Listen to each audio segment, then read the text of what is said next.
और चलिए अब बात करते हैं यूपी की सियासत की। यूपी बीजेपी अध्यक्ष भूपेंद्र चौधरी ने पार्टी के खराब प्रदर्शन पर पीएम मोदी को रिपोर्ट सौंप दी है। रिपोर्ट में खराब प्रदर्शन के कई कारण, कई वजह बताई गई हैं।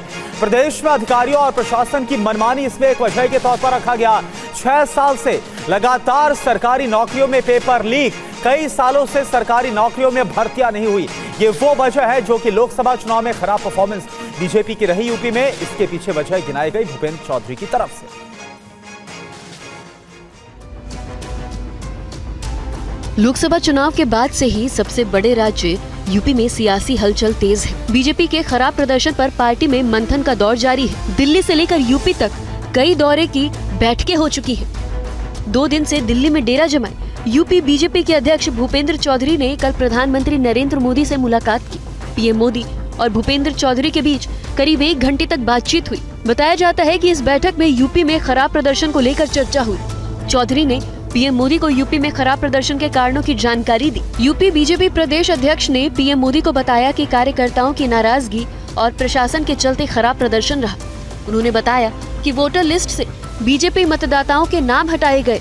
प्रशासन के रवैये से कार्यकर्ता नाराज थे। उन्होंने पीएम को ये भी बताया कि पिछले कई सालों से सरकारी नौकरी में भर्ती न होने की वजह से भी पार्टी में नुकसान हुआ है। भूपेंद्र चौधरी के पीएम से मुलाकात के कुछ घंटे के बाद ही केंद्रीय गृह मंत्री अमित शाह प्रधानमंत्री नरेंद्र मोदी से मुलाकात करने के लिए पीएम आवास पहुंचे। पीएम से मुलाकात करने के बाद शाह ने अपने आवास पर पहुंचकर भूपेंद्र चौधरी को मिलने के लिए बुलाया। चौधरी ने शाह को भी उत्तर प्रदेश के राजनीतिक हालात और लोकसभा चुनाव से जुड़े तथ्यों के बारे में बताया। इससे पहले भूपेंद्र चौधरी और यूपी के डिप्टी सीएम केशव प्रसाद मौर्य ने दिल्ली में पार्टी अध्यक्ष जेपी नड्डा से मुलाकात की थी। यूपी में खराब प्रदर्शन के बाद से ही मौर्य बार बार ये बयान दे रहे हैं कि संगठन सरकार से बड़ा होता है। उनके इस बयान के क्या मायने हैं, शायद कुछ दिन में पता चल जाएगा। और उत्तर प्रदेश की 10 विधानसभा सीटों पर उपचुनाव होने वाले हैं। इसको लेकर बीजेपी की क्या तैयारी है, देखिए इस रिपोर्ट।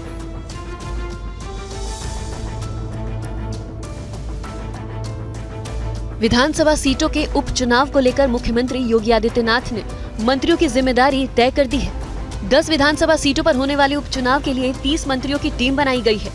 मंत्रियों को सरकार की योजनाओं परियोजनाओं को जल्द से जल्द धरातल पर उतारने को कहा गया है। मंत्रियों से उम्मीदवारों का एक पैनल तैयार करने को भी कहा गया है, जिसमें सामाजिक और राजनीतिक समीकरण साधने की बात कही गई है। मंत्रियों से कहा गया है कि वो संभावित उम्मीदवारों का पैनल तैयार करके लाएं।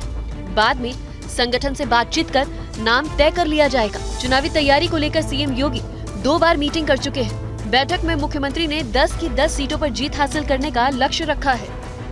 चुनाव को लेकर के भी कुछ मंत्रियों को विधानसभा वाइज लगाया गया है, उस पर भी चर्चा हुई। वहाँ की समस्याओं को देखें, वहाँ और क्या आवश्यकता है, और संगठन से सामंजस्य बैठा करके वहाँ काम हो। यूपी के मिर्जापुर के टोल प्लाजा को लेकर केंद्र और राज्य सरकार के मंत्रियों के बीच लेटर वॉर जारी है। टोल प्लाजा को लेकर केंद्रीय राज्य मंत्री अनुप्रिया पटेल के आरोपों पर यूपी के मंत्री नंद गोपाल नंदी ने जवाब दिया। मिर्जापुर में टोल प्लाजा मामले को लेकर केंद्रीय मंत्री अनुप्रिया पटेल ने मुख्यमंत्री योगी आदित्यनाथ को चिट्ठी लिखी थी। इस चिट्ठी में वाराणसी शक्तिनगर मार्ग में स्थित अस्थायी टोल प्लाजा को हटाए जाने की मांग की गई थी। अनुप्रिया ने इस टोल प्लाजा को नियम के विरुद्ध बताया था। अनुप्रिया के लेटर का यूपी सरकार के मंत्री नंद गोपाल नंदी ने जवाब दिया है। नंदी ने कहा कि फतेहपुर एवं अहरोरा टोल प्लाजा में से एक ही स्थान पर टोल लेने की व्यवस्था है। स्थानीय लोग भी इस टोल प्लाजा को पूरी तरह से मानकों के विपरीत और अवैध बता रहे हैं। और बरेली के मौलाना तौकीर रजा ने फिर से ऐलान किया कि वो 21 जुलाई को हिंदू जोड़ों का निकाह कराएंगे। उनका दावा है कि प्रशासन ने दबाव बनाकर कार्यक्रम रद्द करने की कोशिश की है।